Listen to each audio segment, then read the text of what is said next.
Robbery gangs stalk bank clients in Johannesburg of South Africa. Robberies targeting bank clients withdrawing large amounts of cash have increased, the SA Banking Risk Information Center says yesterday. Chief Executive so-and-so told a media briefing in Johannesburg, what appears at first to be a petty opportunistic crime now has all the makings of organized operations that systematically target innocent users of banking systems. Now, obviously, in a country where the government is participating in corruption and fraud and stealing as much money as they can, the African national criminals, and where half of the country are unemployed and most of the working class are earning basic income. You're now looking at people who are going to turn more and more to crime and are going to use more clever methods, more dangerous methods to be able to get money, to be able to find new ways of taking from people. And if this includes using absolute force, killing people, maiming people, the people will eventually be turned to that. I mean, if you're going to allow a government to be in power such as the ANC, when, a lot of the country's people still believe that the ANC is doing what is best for the people, even though the evidence over the last 20 years has become quite evident that they are not doing what is best for all. The fact that it is very clear, even in the newspapers, and obviously, the newspapers can't be objective because they are also being funded by large corporations who are linked in with the government and government officials and politicians. Therefore, the media will never really reveal to you what is going on within the government, but to make things newsworthy and to keep people entertained. Remember, everything is about energy. Everything is about people entertaining themselves and being able to read the newspaper and getting a kick from, reading what is the corrupt government doing in South Africa now. That's actually, if you look at what happens in the media, there's two things happening at the same time. The government officials are getting away with what they want, and the media don't have to reveal everything that goes on because they are being, directed by the monopoly.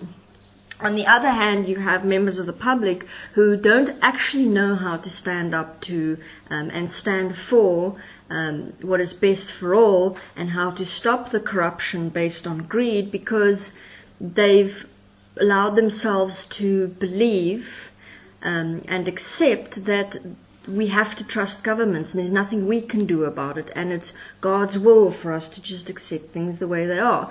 But what does the public do?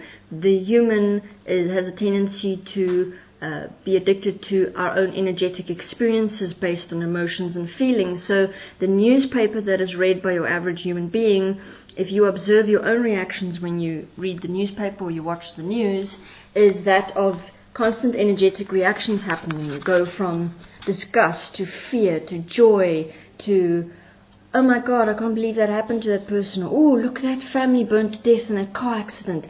And all of that is having energetic reactions happen within you, which for a moment gives you the experiences that you are addicted to, which is why you pick up the newspaper. I mean, if your average human being actually read the newspaper to get direct insight into what was happening in the world, and you took that direct insight and you stood up for stopping all abuse in the world by participating in methods on the internet that would bring forth the end of corruption and the end of abuse as our world systems, that would be a different story. But no human being who reads the newspapers actually does anything with the information that they read. They don't investigate things for themselves. They don't participate further in bringing about an economic system that would actually support all life and stop greed and corruption. People just carry on with their lives. Their excuses: I have to survive in the system, I have to take care of my family. This is the excuse that is again twofold, because yes, we understand people have to survive, they have to work, they have to take care of themselves, but there is also a point where each human being within themselves decide they've had enough.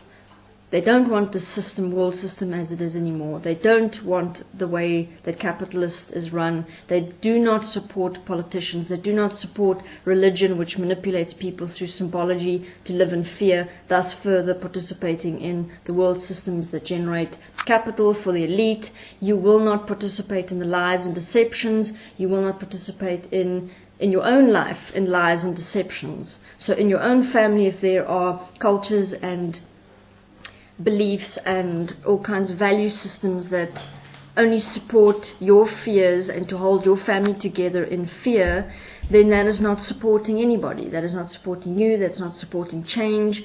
And that is bringing back to my point. That is the only reason why people read newspapers, is for the thrill of what you're reading.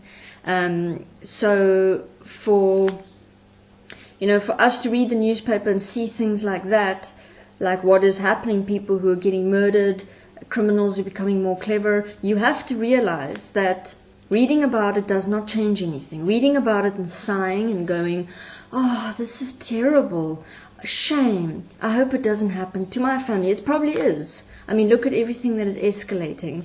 If you live in South Africa, you are very aware of what it means to even get in your car and drive somewhere, that you or your family could be the next target of a criminal. Criminals are becoming more clever, they're becoming more desperate. Yes, there are those that enjoy the life of crime, but that is a very small percentage which is based on a bigger trend, which doesn't come from people just sitting around going, you know what, I'm so tired of this good salary that I'm earning from being a CEO. I think I'm going to turn to hijackings for once. That is not how it works. People who turn to crime do so because they are stuck in a capitalist system which is based on polarities of rich and poor. They have to every single day look at the elite people around them driving their nice cars, going to the malls, their children have good educations, they get to party, have good food, good sex, good lives, nice houses. And you think the poor, generation after generation after generation, want to be born into poverty and grow up looking at the elite, and they're told by their parents and their siblings and other people in the community what it's like for the elite, and that in the poverty-stricken communities you just have to accept this, and then you go and have children, you tell your children the same thing, and each generation genetically, through the information that is passed on the DNA, become more and more infused and designed and programmed with the understanding that this is bullshit. I mean, you accept about yourself that you are just a poor person and you don't deserve what the elite have. But also, if you look at what's happening more and more, is people are becoming more and more angry and are realizing that nothing is going to change. The politicians are not going to change it for anybody, so they have to do it themselves. And you can say what you want to the rest of us who are unfortunately at the receiving end of the crime. We can say what we want to, but quite frankly, if we're not going to stand up, the ones who are in the positions, who have the money to participate on the internet, to have a voice, to make a stand, to make the decisions within ourselves, that we will not participate in a system that functions according to separation and abuse. If we're not the ones making the changes, then obviously the poor ones who don't have a say are going to turn to methods that they do have. What do they have? They have access to guns and weapons and abusive actions. That's all they can do. So, yes, it's not nice being a target of somebody's hate and somebody's desire to have money so that they can also live a good life. But what are we going to do? Are the elite going to keep hiding and building higher fences like what's happened in South Africa? Or are we actually going to take a stand and say, let's stop this once and for all, take into consideration the other human who is yourself, who has been generation after generation put into really shit choices, no choices, and you have to generation after generation train your children to just accept that the elite get everything and your family and the future to come get nothing. I don't think you would accept that for yourself, unless, of course, you're in that position and you keep accepting it. And maybe that's what's going to happen to the elite race, as we're going to have to be bullied by those who are in poverty-stricken situations for next couple of generations before we go, we're tired of being the ones who are bullied and abused. We're going to have to take a stand. Thank you.